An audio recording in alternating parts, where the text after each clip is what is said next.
Hey guys, Sarah here. Welcome back to my channel.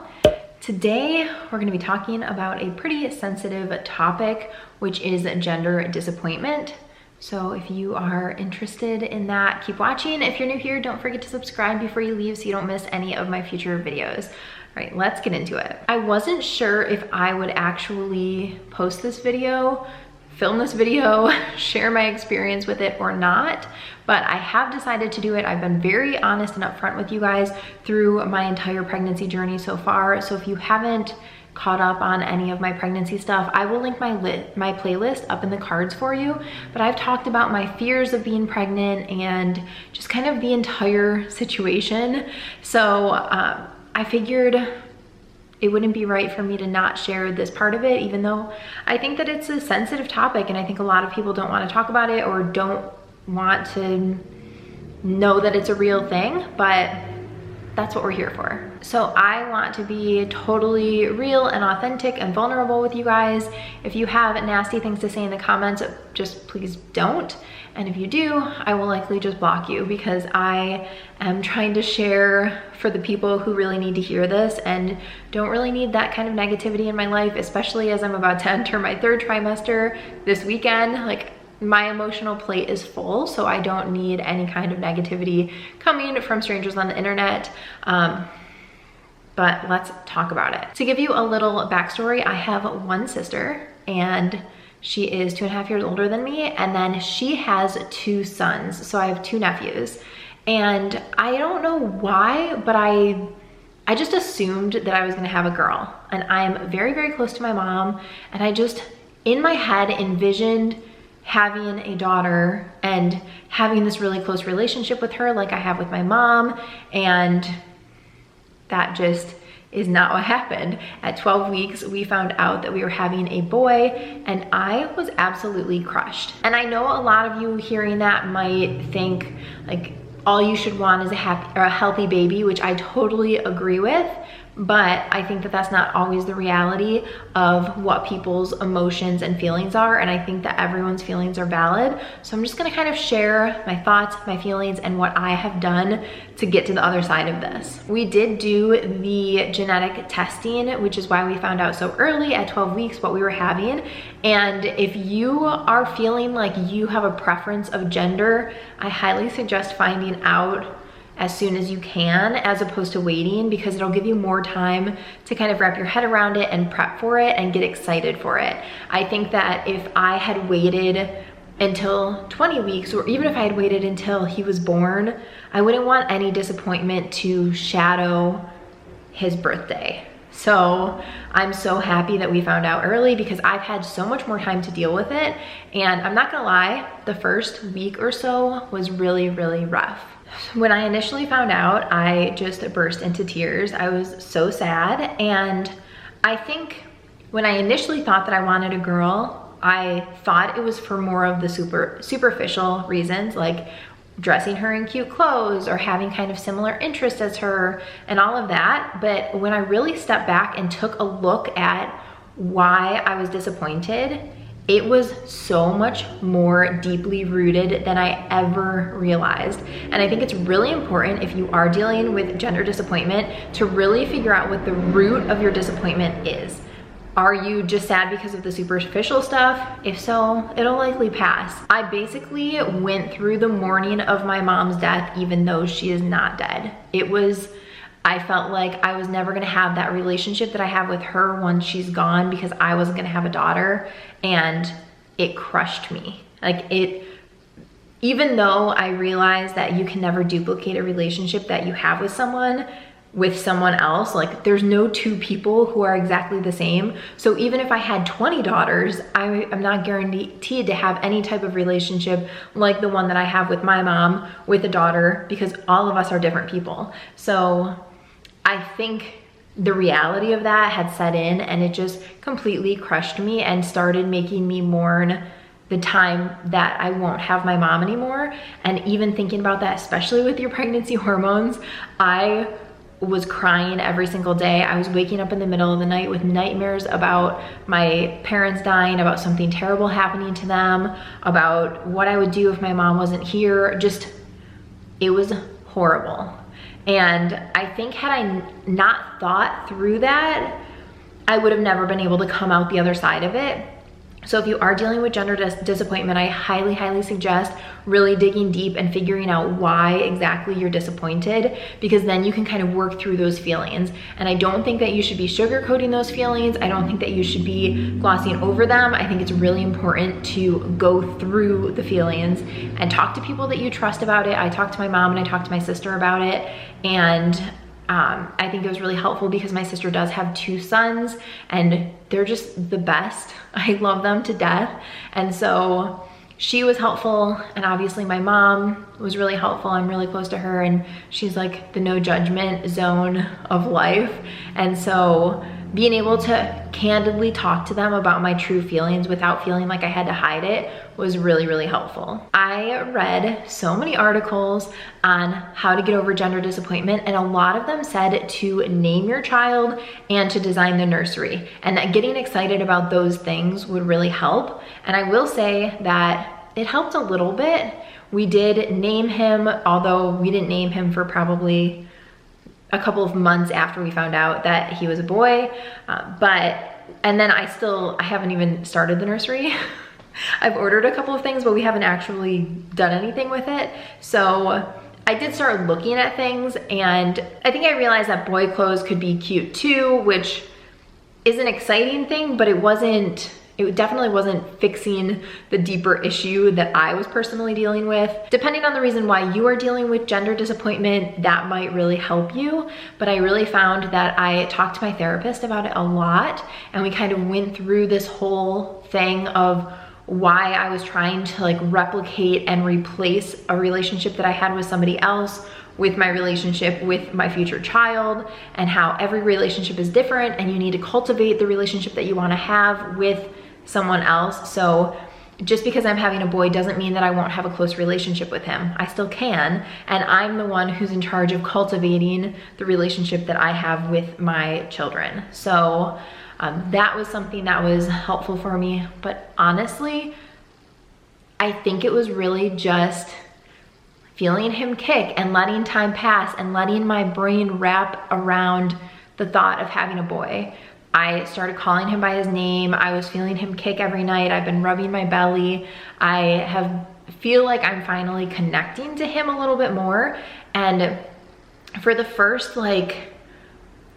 probably, I'm about to go into my 3rd trimester this weekend, and it's probably only been about 3 weeks now that I feel like I'm totally over the gender disappointment. So I found out at 12 weeks. So 12 weeks to maybe 24, 25 weeks. So it was 12 or 13 weeks of feeling that way. It was a long time. It was basically through my entire 2nd trimester. And anytime I would see somebody announce their pregnancy or do a gender reveal, I felt really jealous if they were having a girl. And I didn't even realize I was over my gender disappointment until I saw a girl announce on Instagram that she was having a girl. And I thought, oh, good for her. If I had a girl, that means I wouldn't have, and I said my son's name, and I felt like, gosh, I must really love him and be attached to him if I don't even know him yet and wouldn't want anyone else's girl over this little baby inside of me. So I think that's kind of when I realized that I was really over it. But I truly think that doing all of those superficial things, sure, they might help. It's fun buying clothes, it's fun designing a nursery, it's fun picking out a name.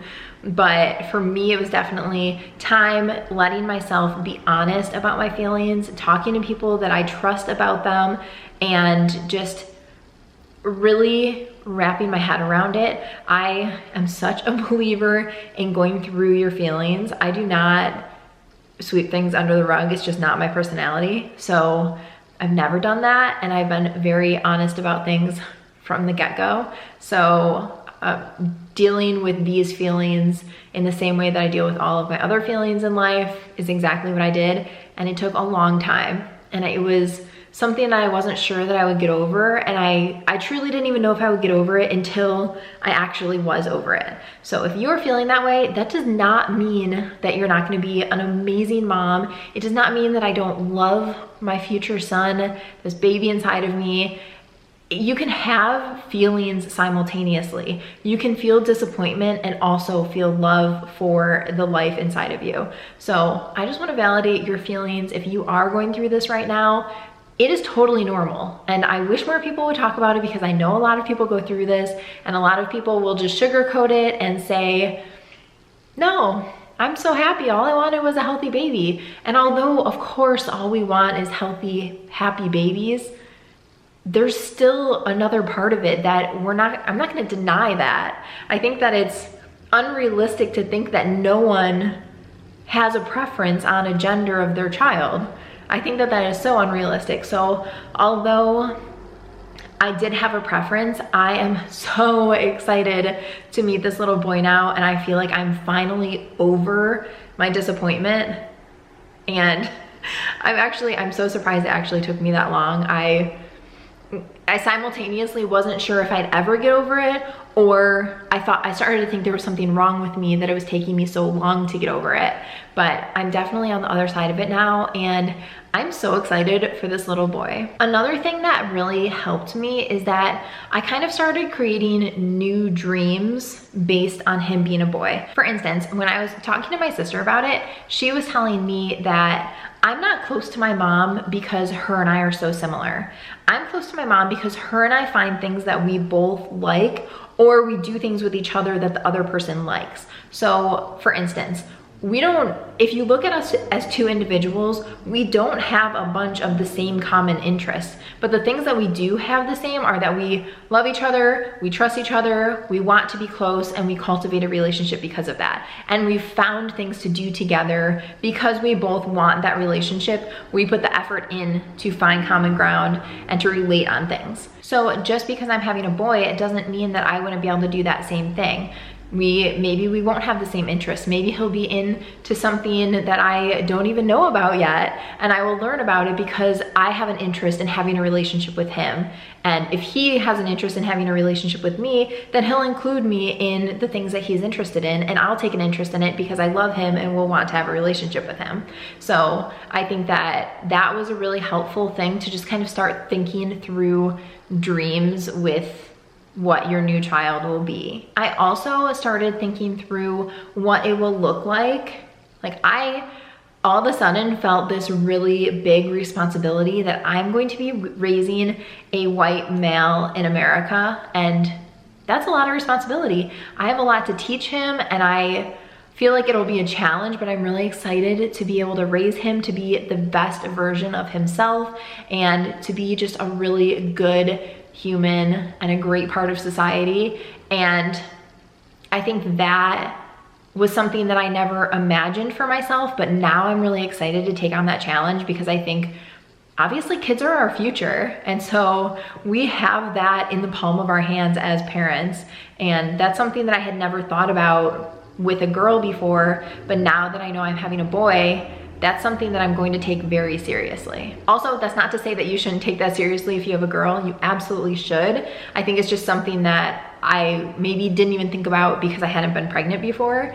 And now, knowing that I am having a baby and then thinking about him being a boy, that's something that has really crossed my mind that I am looking forward to. Another really superficial thing is just because he's a boy does not mean that we're not gonna wear matching outfits. I've seen so many boy moms and little boys wearing matching outfits or like similar outfits, and I think it's so cute. So I'm really excited for that, which might seem silly, but I just think that as a first-time mom, you have so many concerns and worries and things that you're stressed out about that thinking about those fun things is really exciting. And I don't know, I just really want to wear matching outfits with my little one.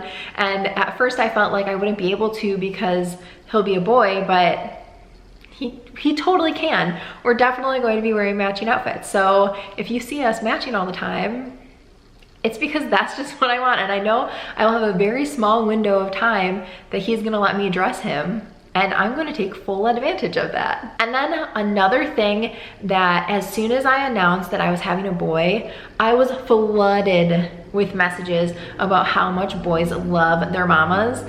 And that just gave me so much peace because now I feel like I'm so excited to have this little BFF, like sidekick that's gonna want to be around me and love me. And I don't know, I think that hearing so many people tell me that just really kind of gave me some reassurance, because thinking about having a boy, I was initially feeling like maybe I would be the odd man out between Adam and our son. I'd be the only girl, and you know, I wouldn't be like included, but that's not the case. Boys love their moms, and I know that he's going to love me, and I will be just as in as Adam with our son. And so that gave me a lot of hope and peace of mind as well. All right, those are kind of the things that I did to get over my gender disappointment.